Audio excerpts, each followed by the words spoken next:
Hello friends, BBJ educational hub में आपका स्वागत है। मेरा नाम है अंकित बिंजवा और आज मैं लेकर आया हूँ आपके लिए इंडियन ज्योग्राफी का पार्ट ए। इंडियन ज्योग्राफी का part A lecture number one हम चल रहे हैं।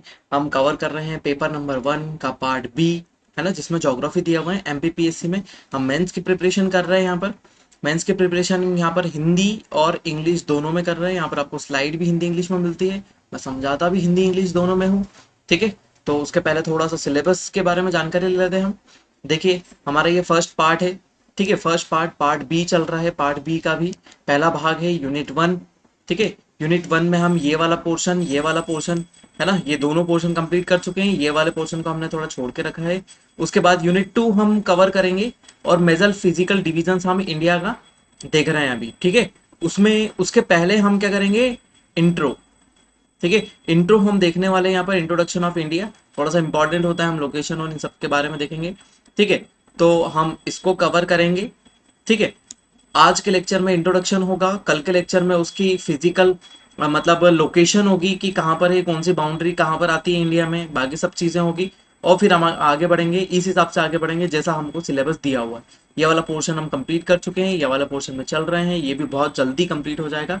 ठीक है, चलते हैं, शुरू करते हैं आज का लेक्चर। आज का लेक्चर है इंट्रोडक्शन ऑफ इंडिया, भारत का परिचय। जैसा कि आप भारत देख रहे हैं, मेरा प्यारा भारत, मेरा देश महान। ठीक है, उसकी लोकेशन और उसकी बाउंड्री, इसके बारे में आज हम देखेंगे। ठीक है, इंडिया के बारे में जानने के पहले हमको थोड़ा सा ये जान लेना है कि हम हिस्टोरिकल समय से, हिस्टोरिकल टाइम से हमारे पास इंडिया का नाम कैसे आया। हिस्टोरिकल टाइम से इंडिया का नाम कैसे आया और इंडिया जो एट प्रेजेंट कंडीशन में है वो कैसे बना। ठीक है, ये हमको आज जान लेना जरूरी है। उसी से ही हम क्या जान पाएंगे कि नाम और उसके बाद इंट्रोडक्शन और बाकी सब चीजें। ठीक है, जैसे कि हम पूरे एंशियंट पीरियड से बात करें, एंशियंट पीरियड से भी आपको पता है कि भारत का बहुत बड़ा एरिया था, है ना। एंशियंट पीरियड में बहुत बड़ा एरिया था। फिर उसके बाद हमारा बीच वाला इलाका आया। उस समय जब एंशियंट की बात करें तो हम कहाँ तक फैले हुए थे, अफगानिस्तान तक। अफगानिस्तान तक हमारा राज था। एंशियंट पीरियड की बात करें तो अफगानिस्तान तक हम फैले हुए थे।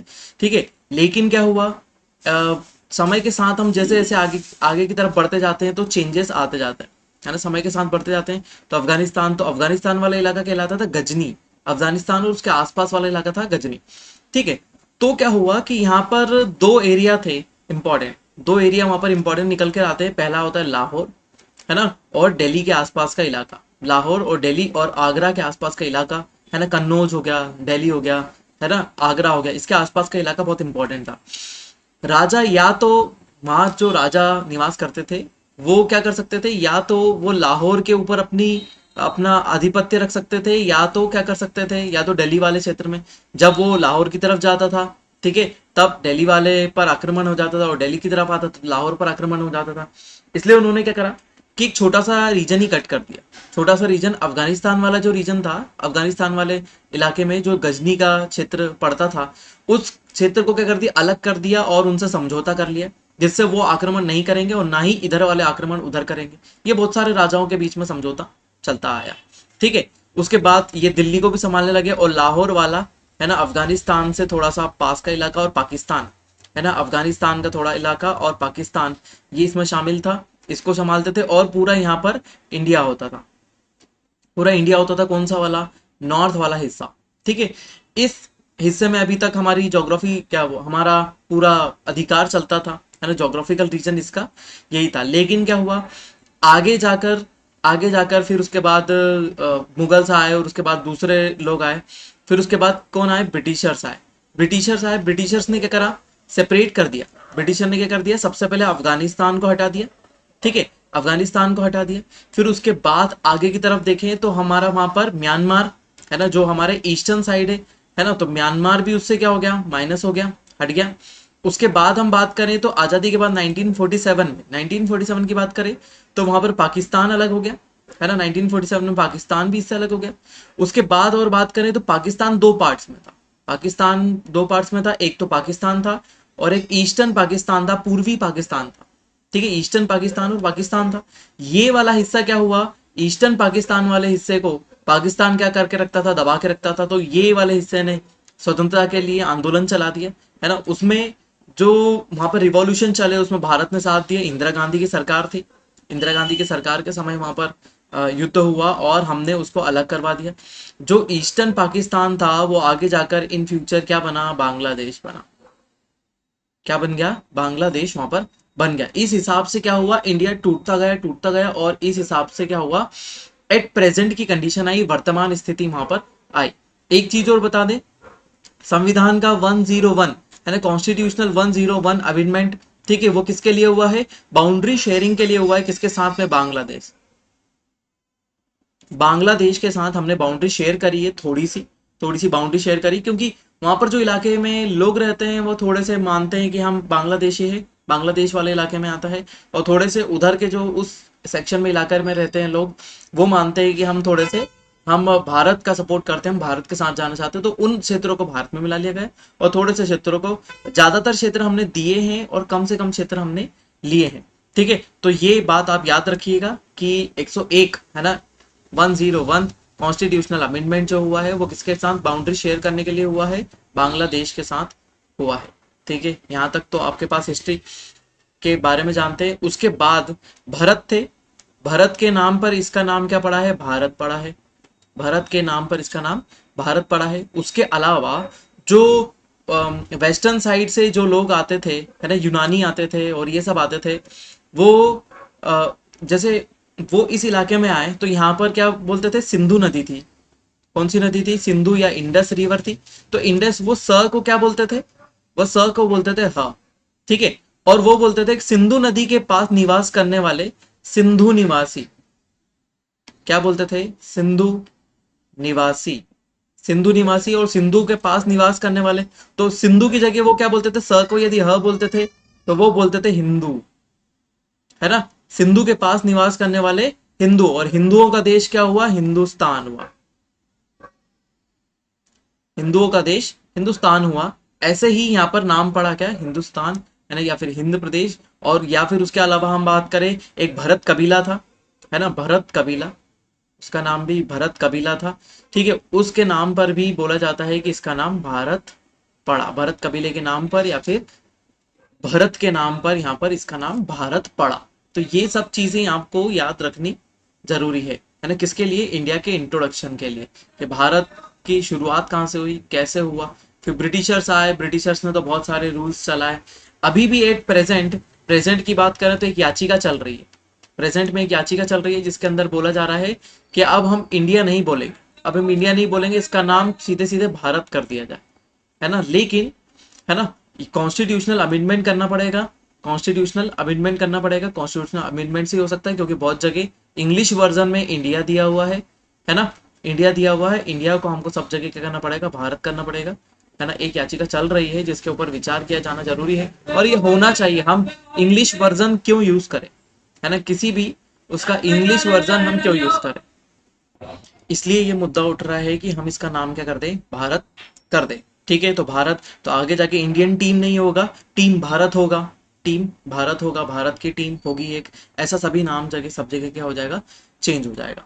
ठीक है, चलिए, तो ये था इंडिया का इंट्रोडक्शन। उसके बाद हम देखते हैं, ठीक है, इंडिया के बारे में कुछ और चीजें देख लेते हैं। देखो, इंडिया क्या है, जोग्राफिकली क्या है, बहुत डाइवर्स है। यदि हम बहुत विविधताओं की बात कर रहे हैं, डाइवर्सिटी की बात कर रहे हैं, तो डाइवर्सिटी किस हिसाब से है, क्योंकि यहाँ पर बहुत डिफरेंट टाइप के लैंडस्केप्स है। ठीक है, बहुत डिफरेंट टाइप के लैंडस्केप्स है। जैसे हमारे यहाँ पर माउंटेन्स भी है, इंडिया में माउंटेन्स भी है, पर्वत भी है, डेजर्ट भी है ना, रेगिस्तान है, प्लेन्स है, मैदान है, हिल्स है, बहुत सी पहाड़ियां हैं, प्लेट्यूज है, पठार है। ठीक है, और ये सब कंपेयर होके क्या हो जाते हैं, एक बहुत बड़ा एक डाइवर्स इलाका बनाते हैं। जैसे नॉर्थ में हमारे पास माउंटेन है, साउथ में हमारे पास प्लेट्यू है, नॉर्थ में सेंट्रल नॉर्थ में हमारे पास प्लेट्यू भी है, प्लेन भी है, उसके बाद छोटे छोटे हिल्स भी है। ये सभी इलाके मिलकर क्या बनाते हैं, एक भारत की बहुत ही थोड़ी सी टिपिकल जोग्राफी को का निर्माण करते हैं। ठीक है, बहुत सी टिपिकल हो जाती है क्योंकि सभी चीजों का फॉर्मेशन अलग अलग तरीके से हुआ है। ठीक है, अब एक चीज और बात करें कि भारत को बोला जाता है सब कॉन्टिनेंट उपमहाद्वीप, है ना। उपमहाद्वीप क्यों बोला जाता है, सब कॉन्टिनेंट उपमहाद्वीप।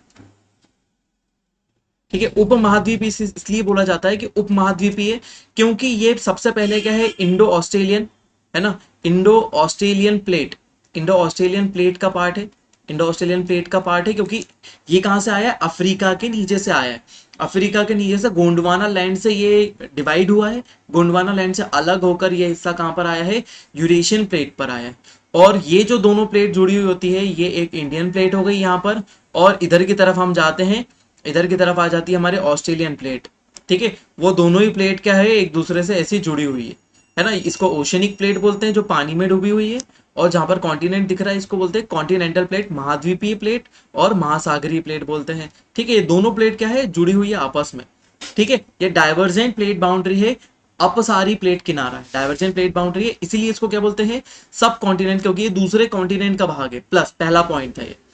दूसरा, पहला पॉइंट ये हो गया कि इसको सब कॉन्टिनेंट क्यों बोलते हैं। ये क्वेश्चन आता है कि why India is called the सब कॉन्टिनेंट, है ना, भारत को उपमहाद्वीप क्यों कहा जाता है। तो पहला पॉइंट हो गया, क्योंकि ये कहां से आया है, अफ्रीका के गोंडवाना लैंड से आया है। दूसरे पार्ट की हम यहां पर बात करें कि पार्ट टू क्या बोलता है, यहां पर है हिमालय। हिमालय जो है वो क्या कर देता है, एशिया से अलग करता है किसको, इंडिया को। एशिया से अलग कर देता है किसको, इंडिया को अलग कर देता है। यदि डिवाइड करता है वहां पर नॉर्थ साइड से पूरी तरीके से डिवाइड कर देता है, और इंडिया ये अलग सेपरेट ऐसा दिखाई देता है। ठीक है, सेपरेट हिस्सा दिखाई देता है, इसलिए क्या हो जाता है, सेपरेशन यहाँ पर आ जाता है ना, एक विभाजन आ जाता है दो बड़े एरिया के बीच में। ठीक है, तीसरा पॉइंट हम यहाँ बोल सकते हैं, यहाँ पर पॉपुलेशन। पॉपुलेशन यहाँ की क्या है, अच्छी खासी, हम वर्ल्ड नंबर 2 पर है पॉपुलेशन के मामले में, इसलिए हमको इंडिया को क्या बोला जाता है, एक सब कॉन्टिनेंट, क्योंकि एक पूरे कॉन्टिनेंट पर एक इतनी सारी जनसंख्या रहती है छोटे से इलाके में, कि वो एक सब कॉन्टिनेंट या उप महाद्वीप बन जाता है। ठीक है, जो किसका पार्ट है, इंडो ऑस्ट्रेलियन प्लेट का भी पार्ट है। ठीक है, लेकिन एट प्रेजेंट वो किस में आकर जुड़ा हुआ है ना, यूरेशियन प्लेट में। यूरोप और एशिया वाली प्लेट होती है, इसको बोला जाता है यूरेशियन प्लेट, और इसमें यहाँ नीचे से आकर जुड़ गया है इंडिया। ठीक है, तो क्या हो गया है, इंडिया यूरेशियन प्लेट का ही पार्ट है। ठीक है, ये समझ में आई, ये आपको लिखना है हमेशा, यदि पूछा जाता है तो ये जनरली क्वेश्चन बनता है ना, तो ये क्वेश्चन बनता है। ठीक है, उसके बाद आगे की बात करते हैं। ठीक है, इंडिया की जो बॉर्डर्स है, हम नेबर कंट्री की बात करते हैं, लोकेशन की बात भी आगे करेंगे। इंडिया की जो बॉर्डर है वो किससे लगती है, पाकिस्तान से, है ना, people's republic of China, China से लगती है, बांग्लादेश से लगती है, म्यांमार से, नेपाल से, भूटान से, अफगानिस्तान से। अफगानिस्तान से हमारा कौन सा इलाका लगता है, पीओके वाला लगता है। कौन सा इलाका लगता है, पीओके वाला हमारा जो इलाका है वो लगता है। वो किसके अंडर में है, पाकिस्तान के अंडर में है, लेकिन हम उसको अभी भी हमारे अखंड भारत के हिसाब से वहाँ पर जो बाल्टिस्तान है और गिलगित है और बाल्टिस्तान है, वो हम आज भी हमारा हिस्सा मानते हैं। उसके अलावा दो हमारे क्या है, कोस्टल एरिया पर जो कंट्रीज है, एक है श्रीलंका और एक मालदीव्स। श्रीलंका और मालदीव्स ये दोनों क्या है, आइलैंड है, और ये भी हमारी नेबर कंट्री है, ये भी हमारी नेबर कंट्री है। ठीक है, उसके अलावा हमारे कितने टोटल स्टेट्स है, 28 स्टेट्स है, और 8 यूनियन टेरिटरीज है। 8 क्या है, यूटीज 9 थी, है ना। दमन दीव और दादर एवं नागर हवेली को क्या कर दिया गया, कंबाइन करके एक यूटी बना दिया गया, और नए 2 यूटी बना दिए गए, यूनियन टेरिटरी या फिर संघ राज्य क्षेत्र 2 बना दिए गए। एक हमारा लद्दाख है और एक जम्मू कश्मीर है। ठीक है, तो ये पोर्शन याद रखिएगा कि कौन सा कितना है, कौन सी बाउंड्री कहां पर है। इसके बारे में भी हम नेक्स्ट वाले लेक्चर में देखेंगे, इंडियन बाउंड्रीज में। चलिए, इसका हिंदी वर्जन भी है, तो यहाँ पर एक चीज और बता देता हूँ कि आप नोट्स जरूर बनाएं। ये प्री और मेंस दोनों के लिए इंपॉर्टेंट है, प्री और मेंस दोनों में ही ये पोर्शन पूछा जाता है, इंडिया से रिलेटेड फैक्ट्स, है ना, इसके बारे में हर बार कुछ ना कुछ कहीं ना कहीं से पूछ लिया जाता है। ठीक है, तो नोट जरूर बनाएं, अच्छे नोट्स बनाएं, डायग्राम को ऐड करें। मैं यहाँ पर आपको जनरली बहुत सारे डायग्राम बताता हूँ, उन डायग्राम को बनाते चले, डायग्राम के हिसाब से ज्यादातर याद करें। चलिए, देखिए, अब अपन इंडिया की लोकेशन के बारे में बात करते हैं कि इंडिया कहाँ पर सिचुएटेड है। ठीक है, इंडिया की लोकेशन कहाँ दिख रही है आपको, एकदम यहाँ पर दिखाई दे रही है। ठीक है, अब ये क्या है, यहां से हम बात करें तो ये पूरा कौन सा कॉन्टिनेंट है, एशियन कॉन्टिनेंट। ये देखिए, ये एशिया महाद्वीप है ना, ये एशिया महाद्वीप है। एशिया महाद्वीप के कहां पर है, एकदम साउथ में, है ना, एशिया महाद्वीप के एकदम साउथ में है ना, एशियन कॉन्टिनेंट के साउथ में ये सिचुएटेड है। ठीक है, प्लस यहां से हिमालय इसको क्या कर देता है, सेपरेट कर देता है पूरे एशियन कॉन्टिनेंट से। ठीक है, उसके अलावा यदि हम एक और बात करें कि यहां से जाती है हमारी इक्वेटर, हमारी से लाइन जाती है, यहाँ से इक्वेटर लाइन जाती है इंडिया के नीचे से, ठीक है। और ऊपर से लाइन आती है हमारी क्या, ग्रीनविच, जो कहाँ से जाती है, लंदन से पास आउट होती है। उसके अलावा एक जाती है tropic of cancer, tropic of cancer जो पास आउट होती है इंडिया के एकदम बीचों बीच से। उसके बाद जाती है ट्रॉपिक ऑफ कैप्रिकॉर्न, ये लाइन यहाँ से पास आउट होती है, जो कहाँ से जाती है, ऑस्ट्रेलिया से जाती है, ठीक है। ये लाइन से, ये है 0 डिग्री, ये वाली हमारी 0 डिग्री लॉन्गिट्यूड, 0 डिग्री लेटीट्यूड, ये क्या है, देशांतर रेखा है, ये अक्षांश रेखा है, ठीक है। उसके अलावा ये है 23.5 नॉर्थ, और ये है 23.5 साउथ, ठीक है। तो इसके हिसाब से हम क्या करते हैं, अलग तरीके से इसको डिवाइड कर लेते हैं। तो इस हिसाब से हम क्या बोले, यदि इक्वेटर के किस तरफ होगा, कोई भी इक्वेटर के नॉर्थ ऊपर की तरफ होगा तो वो किस में होगा, नॉर्दर्न हेमिस्फीयर में, और नीचे की तरफ होगा तो किस तरफ होगा, साउदर्न हेमिस्फीयर में होगा। यदि इसकी बात करें ग्रीन विथ से, यदि कोई कंट्री किस तरफ है, राइट साइड है, तो वो किस साइड में होगी, किस हेमिस्फीयर में होगी, ईस्टर्न हेमिस्फीयर में होगी। और यदि हम इस तरफ बात करें तो ये किस तरफ होगी, वेस्टर्न हेमिस्फीयर में होगी। इधर की तरफ ईस्ट आता है पूर्व, पूर्वी गोलार्ध, इधर आता है पश्चिमी गोलार्ध, ठीक है। इधर आता है उत्तरी गोलार्ध, इस तरफ आता है दक्षिणी गोलार्ध। इस हिसाब से इसकी लोकेशन हमारी डिसाइड होती है, ठीक है। इंडिया की, इंडिया कहाँ पर है, एशिया में है, लेकिन वो कहाँ से आया है, वो आया है यहाँ से। यहाँ पर पहले इंडिया हुआ करता था, लेकिन धीरे धीरे शिफ्ट होता हुआ कहाँ पर पहुंचा, शिफ्ट होता हुआ यहाँ पर पहुंचा। इसी के साथ में ऑस्ट्रेलिया यहाँ पर लगा हुआ था इसके नीचे, ठीक है। ऑस्ट्रेलिया यहाँ से शिफ्ट होता हुआ धीरे धीरे यहाँ पर पहुंच गया है। और ये दोनों प्लेट से एक दूसरे से कनेक्टेड है, ये दोनों प्लेट्स जो है, दोनों एक दूसरे से क्या है, कनेक्टेड है, ये याद रखिएगा आप, ठीक है। तो यहाँ पर आपने समझ में आया कि कौन सी लोकेशन पर है, हम कहाँ पर है, सीधे नॉर्थ में है, क्योंकि इक्वेटर से ऊपर है, और ईस्ट में है तो हम नॉर्थ ईस्ट में सिचुएटेड है। कहाँ पर है, नॉर्थ ईस्ट में। यहाँ से आप फैक्ट पॉइंट चालू होते हैं कुछ, ठीक है। हम कौन से कॉन्टिनेंट पर है, एशियन कॉन्टिनेंट पर है। एशिया में कौन से रीजन में है, साउथ में है, ठीक है। इंडियन सब कॉन्टिनेंट बोला जाता है, ठीक है। एरिया की बात करें तो एरिया में हम कौन से पोजीशन पर है, 7th पोजीशन पर है पूरे वर्ल्ड में, है ना। कौन से एरिया में, कंट्रीज के एरिया में। हम देशों के देशों की जो रैंकिंग है उसमें 7th स्थान पर है, ठीक है। यदि 7th प्लेस पर है तो हम कितना प्लेस ऑक्यूपाई करते हैं, 2.4% एरिया हमारे पास है, 2.4% पूरे वर्ल्ड का एरिया हमारे पास है। यदि हम इसकी बात करें तो कितना एरिया है, 32, 87, 263, ऐसे याद रखें, 3287263, 3287263 किलोमीटर स्क्वायर लगाना ना भूलें हमेशा। जब भी डाटा बताएं उसकी यूनिट हमेशा लिखें, यदि किलोमीटर लगा देंगे तो वहां पर गलत हो जाएगा, ठीक है। यदि हम कोस्ट लाइन की बात करें तो कोस्ट लाइन हमारी कितनी है, 7516.6 किलोमीटर, ठीक है। आगे हम बाउंड्रीज की बात करें, ये हमारी कोस्टल एरिया बाउंड्री है। आपको माइल्स में याद रखने की जरूरत नहीं है, लेकिन यहाँ पर डाटा दे दिया है, लेकिन किलोमीटर्स में ही पूछ लिया जाएगा। बाउंड्रीज की बात करें तो बाउंड्रीज, टोटल बाउंड्री कितनी है हमारी, 15,200 किलोमीटर, 15,200 किलोमीटर, 15,200 किलोमीटर है। यहाँ पर देखिए, यहाँ पर किलोमीटर है और यहाँ किलोमीटर स्क्वायर है। एरिया किलोमीटर स्क्वायर में आता है, और बाउंड्री जो लेंथ होती है वो किस में मेजर करते हैं, हम किलोमीटर्स में मेजर करते हैं, ठीक है। सबसे लॉन्गेस्ट बाउंड्री किससे लगी हुई है हमारी, किससे लगी हुई है हमारी, बांग्लादेश से लगी हुई है, 4,096 मीटर, 4,096.70 किलोमीटर, है ना। ये वाली बाउंड्री हमारी लगी हुई है। सबसे छोटी बाउंड्री किससे लगी हुई है, 699 किलोमीटर, किससे, भूटान से। भूटान से हमारी सबसे स्मॉलेस्ट बाउंड्री लगी हुई, सबसे छोटी बाउंड्री लगी हुई होती, ठीक है। हाईएस्ट पॉइंट की बात करें तो हाईएस्ट पॉइंट कौन सा है, कंचनजंगा है हमारा।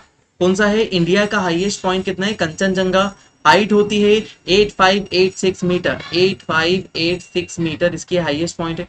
यदि कंचनजंगा की बात करें तो ये कहाँ आता है, सिक्किम में। ये कहाँ पर है, सिचुएटेड सिक्किम में। और किस हिमालय का पार्ट है, ग्रेटर हिमालय पे है।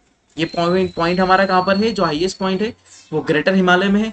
उसके अलावा यदि हम बात करें कि एवरेस्ट, एवरेस्ट क्या है, वर्ल्ड की फर्स्ट हाईएस्ट पीक है, ठीक है। दूसरी बात करें K2, K2 या फिर गॉडविन ऑस्टिन, गॉडविन ऑस्टिन ने इसको खोजा था, लेकिन इसका नाम एक और K2 नाम भी बोला जाता है, ठीक है। तो ये क्या है, सेकंड हाईएस्ट पीक है वर्ल्ड का, वर्ल्ड का सेकंड हाईएस्ट पीक है। यदि हम अपन थर्ड की बात करें, थर्ड हाईएस्ट पीक हो जाएगा हमारा कौन सा, कंचनजंगा। कंचनजंगा कहाँ पर है हमारा, सिक्किम में, ये याद रखिएगा। और इंडिया की भी सबसे हाईएस्ट पीक है, क्योंकि सिक्किम वाले इलाके में, यदि K2 की बात करें तो K2 कहाँ चले जाता है हमारा, POK में चले जाता है। यदि हम हमारी बाउंड्री के हिसाब से बात करें कि हमारी पॉलिटिकल बाउंड्री कहाँ पर है, तो पॉलिटिकल बाउंड्री के हिसाब से K2 कहाँ चले जाता है, ये चले जाता है POK में, और सिक्किम हमारा भारत में ही है ना। और यहाँ पर इसीलिए हमारी हाईएस्ट पीक हो जाती है कंचनजंगा फर्स्ट, ठीक है, फर्स्ट हाईएस्ट पीक हो जाती है। यदि हम लॉन्गेस्ट रिवर की बात करें तो लॉन्गेस्ट रिवर है गंगा, 2525 किलोमीटर है, ठीक है, ये लॉन्गेस्ट रिवर है कहाँ की, इंडिया की, ठीक है। तो ये समझ में आया आप लोगों को, ये पूरे फैक्ट पॉइंट थे, एकदम रट्टा होना चाहिए इन सब चीजों का। रट्टा क्या होना चाहिए, आपको समझना पड़ेगा इन चीजों, आपको कोई ट्रिक बनानी पड़ेगी, या फिर आपको ऐसे इसको लिखना पड़ेगा, एक दो बार लिखेंगे तो आपके दिमाग में आराम से बैठ जाएगा, ठीक है। चलिए आगे चलते हैं अपन। देखिए अब अपन बाउंड्री की बात करते हैं, हम लोकेशन की बात करते हैं भारत की। अभी अपन स्टेट्स की बात नहीं कर रहे, हम बाहर से अंदर की तरफ आ रहे हैं। हमने पहले एशिया देखा, इंट्रोडक्शन देखा, फिर एशिया देखा, एशिया से अब अपन इंडिया के आसपास के हम लोकेशन देख रहे हैं कि इंडिया किस लोकेशन पर सिचुएटेड है। यदि अपन लेटीट्यूड लॉन्गिट्यूड की बात करें, इंडिया के लेटीट्यूड लॉन्गिट्यूड की बात करें, तो इसके पहले वाले मैप में मैंने बताया था कि यहाँ नीचे की तरफ क्या हो जाता है, या नीचे की तरफ 0 डिग्री आता है, ठीक है, नीचे की तरफ 0 डिग्री आता है। अब यहाँ पर कौन सा डिग्री दिया हुआ है, 8 डिग्री 4 मिनट, 8 डिग्री 4 मिनट से शुरू होता है, और ये यहाँ से जाता हुआ ये वाला जो कॉर्नर है हमारा कितने पर, 37 डिग्री 6 मिनट, कहाँ तक चलता है, 37 डिग्री 6 मिनट तक जाता है, ठीक है। उसके बाद अपन शुरू करेंगे, क्योंकि 0 नीचे है तो नीचे से शुरू करके ऊपर तक, और ईस्ट इस तरफ से आता है ना, तो 0 डिग्री यहाँ पर है, तो इसीलिए हमारे लॉन्गिट्यूड्स यहाँ से मापे जाते हैं, ठीक है। तो अब यहाँ से शुरू करते हैं, तो कितना, 68 डिग्री 7 मिनट, 68 डिग्री 7 मिनट, और इस तरफ आ जाता है 97 डिग्री 25 मिनट, है ना। ये हमारी क्या है, लोकेशन है लेटीट्यूड लॉन्गिट्यूड के हिसाब से, है ना, हमारे लेटीट्यूड लॉन्गिट्यूड।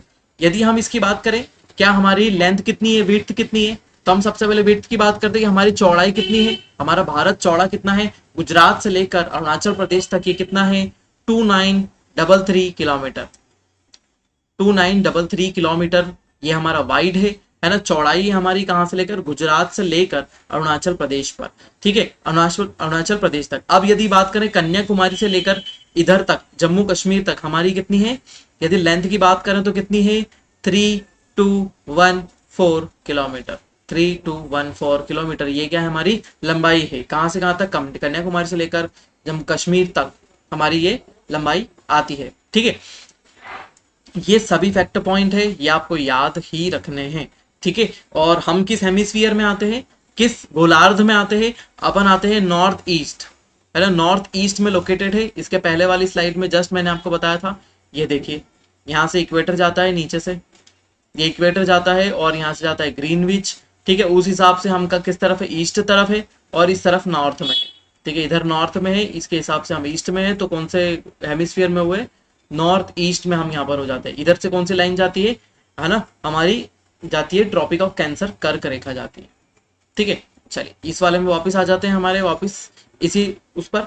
देखिए भारत की टोटल बाउंड्री की बात करें तो टोटल बाउंड्री हम लास्ट में देखते हैं, उसके पहले हम देख लेते हैं कि इसकी इंटरनेशनल बाउंड्री कितनी है। ये जो बाउंड्री दी हुई है ये कौन सी है, टोटल बाउंड्री, लैंड बाउंड्री। किसकी बात करें, लैंड बाउंड्री। और लैंड बाउंड्री ही क्या होती है, हमारी इंटरनेशनल बाउंड्री होती है ना, इंटरनेशनल बाउंड्री होती है। इंटरनेशनल बाउंड्री कितनी है, 15200 किलोमीटर, 15200 किलोमीटर हमारी क्या है, इंटरनेशनल बाउंड्री। उसके अलावा यदि बात करें हमारी कोस्टल एरिया बाउंड्री कितनी है, हमारी कोस्टल एरिया बाउंड्री किसकी, मेनलैंड की। ये यहाँ से शुरू हो रही है और कहाँ पर खत्म हो रही है, यहाँ पर गुजरात से लेकर पश्चिम बंगाल तक की हमारी जो बाउंड्री है वो कितनी है, 6100 किलोमीटर है।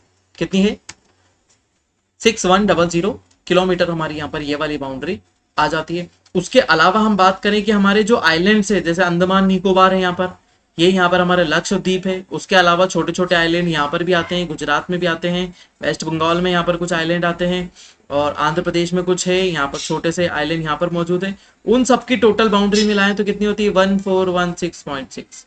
ये बाउंड्री हमारी होती है किसकी, हमारे आइलैंड्स की। तो ये मैंने अलग अलग करके इसलिए बताया है क्योंकि कभी कभी पूछ लेता है कि हमारे इंडिया में आइलैंड की टोटल बाउंड्री कितनी है ना। इंडिया की मेनलैंड की, जो भारत का मुख्य भूमि क्षेत्र है, उसकी इंटरनेशनल क्या, उसकी बाउंड्री कितनी है, किसकी, कोस्टल की, है ना, तटीय क्षेत्र की कुल सीमा कितनी है, ये भी पूछ सकता है। सिर्फ तटीय क्षेत्र की मुख्य भूमि की सीमा कितनी है, तो वो पूछ सकता है। हमारी इंटरनेशनल बाउंड्री कितनी बड़ी है, ये भी पूछ सकता है। ठीक है, हमने एरिया तो आपको बता दिया है ना, 32, 87, 263 किलोमीटर स्क्वायर है हमारा। ठीक है, देखिए याद कैसे रख सकते हैं, इस वाले डाटा को हम थोड़ा सा स्प्लिट कर देंगे। इस वाले डाटा को अपन क्या कर देते हैं, 9100 6100, ये वाला क्या हो गया, दो पार्ट्स में डिवाइड हो गया। वैसे ही यहाँ पर 6100 दिखा हुआ है, 6100 मतलब 6100 दो बार कर सकते हैं। फिर उसके बाद इसको ले आओ 1416.6, ये क्या हो गया हमारा, ये हमारी सभी बाउंड्री होगी। ये बाउंड्री हमने दो पार्ट्स में स्प्लिट कर दी क्योंकि याद करने के लिए डाटा बहुत अच्छा है। ठीक है, 9100 6100 6100 1416.6। अब इन सबको ऐड कर दो, इन दोनों को ऐड करोगे तो क्या आ जाएगा, ये आ जाएगा। ठीक है, इन टोटल को ऐड करोगे तो क्या हो जाएगी, हमारी इंटरनेशनल बाउंड्री, हमारी टोटल बाउंड्री आ जाएगी, कुल भूमि क्षेत्र आ जाएगा हमारी, जो कहां पर है, जो बाउंड्री पर है। हमारी बाउंड्री कितनी लंबी है यहाँ से, तो हम देखते हैं कितनी बाउंड्री है हमारी लंबी। तो हमारी कुल बाउंड्री हो गई 22,716.6, है ना, 22,716.6। आपके लिए ये डाटा टफ है याद करने के लिए, ये डाटा टफ होता है, इसलिए आप क्या करें, स्प्लिट करके ही याद रखें, क्योंकि इसमें से यदि एक भी ऊपर नीचे हुआ तो आपका पूरा डाटा बिगड़ जाएगा। इसलिए 9100 6100 6100 1416.6 टोटल कर दो, आपको इंटरनेशनल बाउंड्री हमारी पूरी मिल जाएगी। पूरी जितनी भी बाउंड्री हमारी, कोस्टल एरिया भी, उसमें मेनलैंड एरिया भी, इंटरनेशनल बाउंड्री भी, सब कुछ इसके अंदर मिल जाएगी। उसके अलावा हम टोटल एरिया का 2.4% कवर करते हैं, 2.4% टोटल एरिया वर्ल्ड का हमारे पास है। ठीक है, एक चीज और बता देते हैं यहाँ पर कि यहाँ पर क्या हो जाता है, इंडियन ओशियन है, इसके पहले वाले में देख लेते हैं। देखिए ये इंडियन ओशियन है, इंडियन ओशियन है, इंडियन ओशियन का इलाका कहाँ तक है, ये पूरा इंडियन ओशियन वाला इलाका है ना, भारत के नीचे वाला। देखिए भारत इसमें क्या हो गया, अंदर की तरफ आ गया, इंडियन ओशियन के बीच में आ जाता है, जिससे क्या हो जाता है, दो सेपरेट इलाके बन जाते हैं। ये इंडिया बीच में आ गया, उससे दो सेपरेट इलाके बन जाते हैं, एक ये बन जाता है, एक ये बन जाता है।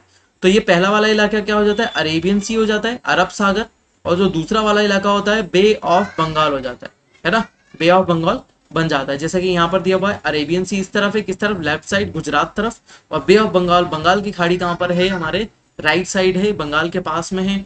ठीक है, तो इसलिए इसका नाम बे ऑफ बंगाल दे दिया जाता है। ठीक है, इंडियन ओशियन में अंदर की तरफ आ जाता है, इसीलिए ये दो पार्ट्स में दो अलग एरिया बना देता है, छोटे छोटे सी बना देता है। ठीक है, और एक और बात करें कि भारत ही एकमात्र ऐसा देश है, भारत ही एकमात्र ऐसा देश है जिसके नाम पर क्या रखा गया है, किसी ओशियन का नाम रखा गया है ना, किसी ओशियन का नाम रखा गया है। इसके अलावा कोई भी देश नहीं है जिसके नाम पर किसी ओशियन का नाम है। इंडियन ओशियन, हिंद महासागर, है ना, ये हमारे ओशियन के नाम पर ही रखा गया है।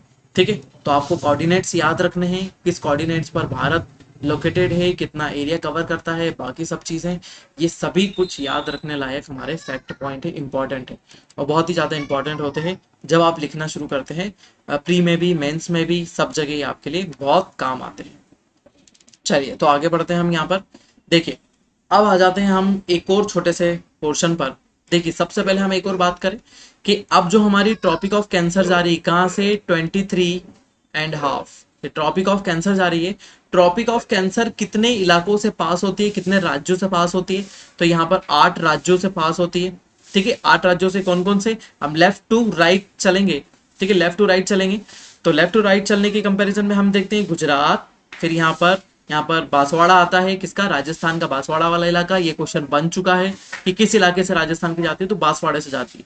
ठीक है, फिर उसके बाद एक ही जिला है जिससे जाती है राजस्थान के। फिर उसके बाद मध्य प्रदेश में आते हैं, मध्य प्रदेश में, फिर छत्तीसगढ़ में आते हैं, फिर उसके बाद आते हैं झारखंड, फिर वेस्ट बंगाल, और फिर त्रिपुरा और मिजोरम। ये थोड़ी सी घूमी हुई लाइन है, यहाँ पर एकदम स्ट्रेट बता दी गई है ना, इसीलिए क्या हो जाता है, ये कहाँ से जा रही है, त्रिपुरा और मिजोरम, ऐसी घूमती है लाइन, त्रिपुरा और मिजोरम। ठीक है, इन दोनों से भी जाती है। इनको याद रखने के लिए आप क्या करेंगे, इनको याद रखने के लिए किस किस राज्य से जाती है, तो आप एक कोड वर्ड याद रख लीजिए, एक छोटा सा कोड वर्ड याद रख लीजिए। यहाँ पर कोड है मित्र पर गमछा झार, मित्र पर गमछा झार, ये हमारा एक कोड वर्ड है।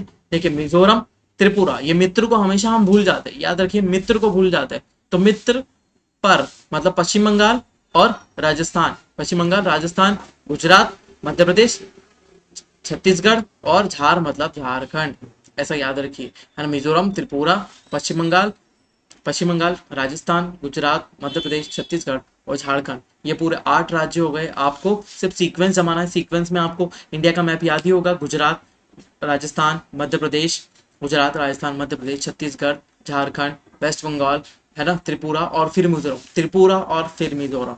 ठीक है, ये भी याद रखिएगा।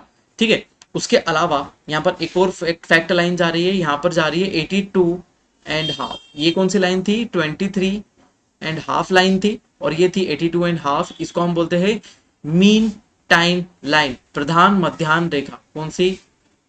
प्रधान मध्याह्न रेखा। प्रधान मध्याह्न रेखा मतलब मध्याह्न समय यहाँ पर कैलकुलेट किया जाता है। ठीक है, यदि अपन इस टाइम के हिसाब से चले, इस लाइन के हिसाब से चले, तो यहां से हमारा टाइम कैलकुलेट किया जाता है पूरे इंडिया का। पूरे इंडिया का टाइम कैलकुलेट किया जाता है इस लाइन से, है ना। ध्यान से सुनना, थोड़ा सा कंफ्यूजिंग हो सकता है कभी। इस लाइन से जो अरुणाचल प्रदेश का समय है, इस लाइन से अरुणाचल प्रदेश का समय जो है वो 1 घंटा आगे चलता है। क्या चलता है? 1 घंटा आगे चलता है। ठीक है, उस इसी लाइन से बात करें तो कौन सा इलाका हमारा? गुजरात। गुजरात का ये इलाका, इसका टाइम क्या हो जाता है? 1 घंटा पीछे चलता है। 1 घंटा क्या चलता है? पीछे चलता है। यदि हम दोनों की बात करें कि गुजरात और अरुणाचल प्रदेश के समय में कितना अंतर है, तो समय में है 2 घंटे का अंतर। कितने का अंतर है? 2 घंटे का अंतर आता है ना। क्योंकि हम किस चीज को कंसीडर कर रहे हैं? सन के मूवमेंट को कंसीडर कर रहे हैं। सन के मूवमेंट को कंसीडर कर रहे हैं। ठीक है, यदि सन के मूवमेंट को हम कंसीडर करते हैं तो ये यहाँ पर यदि सन होता है, सन की लोकेशन कहाँ पर है? यहाँ पर है। ठीक है, जब सन की लोकेशन कहाँ पर होगी? अरुणाचल प्रदेश पर होगी, तब हम क्या बोलेंगे? यहाँ पर 12 बज रही है दोपहर की। इस हिसाब से ही हम टाइम का कैलकुलेशन करते हैं। तो टाइम 12 कब बजेगी? जब सन ओवरहेडेड होगा, सीधा ऊपर चमकेगा, तो 12 बजेगी। तब सन को यहाँ से खसक के यहाँ पर आने में कितना समय लग जाएगा? 1 घंटा लग जाएगा। सन जब यहाँ पर पहुंचेगा इस लोकेशन पर, तो इसको 1 घंटा लग जाएगा। ठीक है, तो मतलब अब क्या हुआ? इस इलाके में 12 बज रही है, लेकिन यहाँ पर पहले 12 बज चुकी है, तो यहाँ पर कितनी बज रही है? अब 1 बज रही है, क्योंकि सन को यहाँ से यहाँ तक आने में 1 घंटा लग गया। फिर उसके बाद यदि हम बोलते हैं कि गुजरात तक पहुंचेगा सन, सन गुजरात के ऊपर सीधा चमकेगा, तब गुजरात में 12 बजेगी। लेकिन यहाँ पर अभी 12 बज रही है, लेकिन यहाँ से यहाँ तक पहुंचने में कितना टाइम लग गया? 1 घंटा। ठीक है, तो यहाँ पर कितनी बज रही? 1। लेकिन अरुणाचल प्रदेश में अभी कितनी बज रही है? 2 बज रही है। अरुणाचल प्रदेश क्या है? 2 घंटे आगे है। किसके साथ में? गुजरात के समय से, है ना। किसके? मीन टाइम लाइन के अकॉर्डिंग, मीन टाइम लाइन के अकॉर्डिंग बात कर रहे हैं, प्रधान मध्याह्न रेखा के अनुसार बात कर रहे हैं। और हम जनरली लॉन्गिट्यूड्स के हिसाब से बात कर रहे हैं अभी। ठीक है, लॉन्गिट्यूड्स या फिर अक्षांशों के हिसाब से हम यहाँ पर बात कर रहे हैं, उसके हिसाब से। लेकिन क्या होता है, भारत में ऐसा तो होता ही नहीं है। भारत में ऐसा होता ही नहीं है, तो हम क्या करते हैं कि जब भी सूरज यहाँ पर सीधा आता है, जैसे ही भारत में एक बार टाइम डिसाइड करने का, ऐसा अपन एक स्टोरी बना लेते हैं, टाइम डिसाइड करने की योजना बनी कि हम भारत का टाइम डिसाइड करेंगे, तो सन जैसे ही कहां पर आया? यहाँ पर आया। ठीक है, तो यहाँ पर जैसे ही सन आया, तो प्रधानमंत्री नरेंद्र मोदी ने क्या बोला कि अभी 12 बज रही है। ठीक है, अभी 12 बज चुकी है, तो सभी राज्य अपनी अपनी घड़ी मिला लें। सभी राज्य घड़ी मिला लें, और मतलब अरुणाचल प्रदेश को भी बोला और गुजरात को भी बोला कि सब लोग घड़ी मिला लो, और अभी घड़ी में कितनी बज रही? 12 बज रही है। ठीक है, और मेरा वचन ही है शासन, उन्होंने यहाँ पर ये बोल दिया नरेंद्र मोदी जी ने कि यहाँ पर क्या हुआ कि 12 बज रही है, तो सब अपना क्या कर लें? समय मिला लें। अब क्या हो जाएगा? कितना भी समय हो, यदि यहाँ पर 12 बज रही है, तो भी यहाँ पर भी 12 बज रही है, और सभी पूरे संपूर्ण भारत में सभी जगह एक साथ 12 बज रही है। यदि 5 बजे की बात करें, तो 5 यहाँ पर भी बज रही है, 5 पूरे संपूर्ण भारत में बज रही है। ठीक है, इस हिसाब से हमारा टाइम डिसाइड करा हुआ है, क्योंकि ये लाइन जाती है पूरे भारत में बीच में से जाती है। तो ये कहाँ कहाँ से जा रही है? तो ये जाती है यूपी से, यूपी, एमपी, सीजी, ओडिशा और अरुणाचल प्रदेश। ठीक है, 5 राज्यों से ये लाइन पास होती है। कितने राज्यों से? 5 राज्यों से। उत्तर प्रदेश, मध्य प्रदेश, छत्तीसगढ़, ओडिशा और आंध्र प्रदेश, इन्हीं राज्यों से ये लाइन क्या होती है? हमारी पास हो रही है। सीधी लाइन ये जाती है। ठीक है, इन 5 राज्यों से, और दोनों लाइन ट्रॉपिक ऑफ कैंसर और हमारी मीन टाइम लाइन दोनों कट करती है एक दूसरे को। कहां पर? छत्तीसगढ़ में। दोनों लाइन एक दूसरे को कहां पर कट कर दे रही है? छत्तीसगढ़ में यहाँ पर कट कर दे रही है। ठीक है, उसके अलावा हम ये बात करें कि इंडिया यहाँ से लेकर यहाँ तक लेटीट्यूड्स की बात कर थी, यहाँ से लेकर यहाँ तक कितना डिग्री, 30 डिग्री वाइड है ना, 30 डिग्री वाइड है। और यहाँ से लेकर यहाँ तक कितना है, इधर से भी 30 डिग्री वाइड है, अप्रोक्सीमेटली अप्रोक्सीमेटली 30 डिग्री वाइड और 30 डिग्री लॉन्ग इंडिया हमारा है। ठीक है, यहाँ वाले डायग्राम में देखते हैं, देखिए 8 डिग्री 4 मिनट में यदि 30 जोड़ेंगे तो कितना आएगा, 38 डिग्री आ जाएगा। ठीक है, तो अप्रोक्सीमेटली 37 डिग्री 6 मिनट आ रहा है। यदि यहाँ पर हम बोलते हैं 68 है, 68 में 30 ऐड करेंगे तो कितना आएगा, 98। लेकिन ये कहाँ तक पहुंच गया, 97, तो अप्रोक्सीमेटली 30 डिग्री हो गया, है ना। तो लगभग 30 डिग्री वाइड है और 30 डिग्री लॉन्ग है हमारा क्या, इंडिया। ठीक है, अब यदि ये पूछे कि हमारी मीन टाइम लाइन कहाँ से जाती है और कहाँ से टाइम कैलकुलेट किया जाता है, तो कहाँ से किया जाता है, मिर्जापुर से। उसके पहले यदि आता है इलाहाबाद या फिर प्रयागराज, प्रयागराज या इलाहाबाद, ठीक है, और उसका कौन सा इलाका है, नैनी। इलाहाबाद या प्रयागराज का इलाका है नैनी। यदि नैनी का के बारे में बोलते हैं तो भी वो वहां पर क्या हो जाएगा, सही हो जाएगा कि हाँ नैनी से भी जाती है। तो ये बात भी आप क्या करें, ध्यान रखें कि ये भी छोटा सा इलाका है और जहां से क्या होती है, हमारी ट्रॉपिक ऑफ हमारी mean time line, sorry mean time line जाती है, प्रधान मध्यान्ह रेखा जाती है। उसके अलावा हम बात करें यहाँ पर इसी मैप में एक बार और बात कर लेते हैं कि भारत का अधिकार क्षेत्र कितनी दूर तक है। भारत का अधिकार क्षेत्र जो अपनी टेरिटरी होती है ओशियन में कितनी दूर तक है। हम ओशियन की बात करें, समुद्र में हमारा अधिकार कितनी दूर तक है, तो समुद्र में हमारा अधिकार है 200 नॉटिकल माइल तक। 200 नॉटिकल माइल तक हमारा अधिकार है। हम इतनी दूरी तक हम हमारा अधिकार कर सकते हैं। यदि कोई जहाज, कोई व्यक्ति या फिर इलीगली कोई इस बाउंड्री में आता है तो हम उसको क्या कर सकते हैं, गिरफ्तार कर सकते हैं, उससे पूछताछ कर सकते हैं कि वो क्यों आया और बिना परमिशन के हमारे यहाँ पर क्यों आया। यदि हम उसकी बात करते हैं 12 नॉटिकल माइल, यहाँ से 12 नॉटिकल माइल का इलाका होता है। इस 12 नॉटिकल माइल में हम क्या कर सकते हैं, इंडिया कुछ भी निकाल सकता है। मिनरल मिनरल की बात कर लें हम यहाँ पर, या फिर गैसेस की बात कर लें, है ना। तो इसी के द्वारा हम क्या करते हैं, महाराष्ट्र में बॉम्बे से थोड़ा दूर यहाँ पर एक जगह है बॉम्बे हाई, है ना, बॉम्बे हाई है। और यहाँ से क्या निकाला जाता है, पेट्रोलियम और गैस निकालते हैं। क्या निकालते हैं, पेट्रोलियम और गैस हमारा यहाँ से निकालते हैं। और ये बॉम्बे हाई वाला बॉम्बे से थोड़ा सा दूर ओशियन के अंदर ये इलाका आता है, बॉम्बे हाई। ठीक है, हमारा इलाका कहाँ तक है, 200 नॉटिकल माइल तक है। 12 नॉटिकल माइल तक हम मिनरल्स निकाल सकते हैं, बाकी हम हमारा देश की रक्षा कर सकते हैं 200 नॉटिकल माइल तक। हमारे जहाज जो गश्त करते हैं, जो सर्विलेंस करते हैं, वो कहाँ पर, इस वाले इलाके में करते हैं। ठीक है, अब ट्रॉपिक ऑफ कैंसर पास होती है, ये भी सब क्या है, बहुत ही इंपॉर्टेंट पॉइंट है।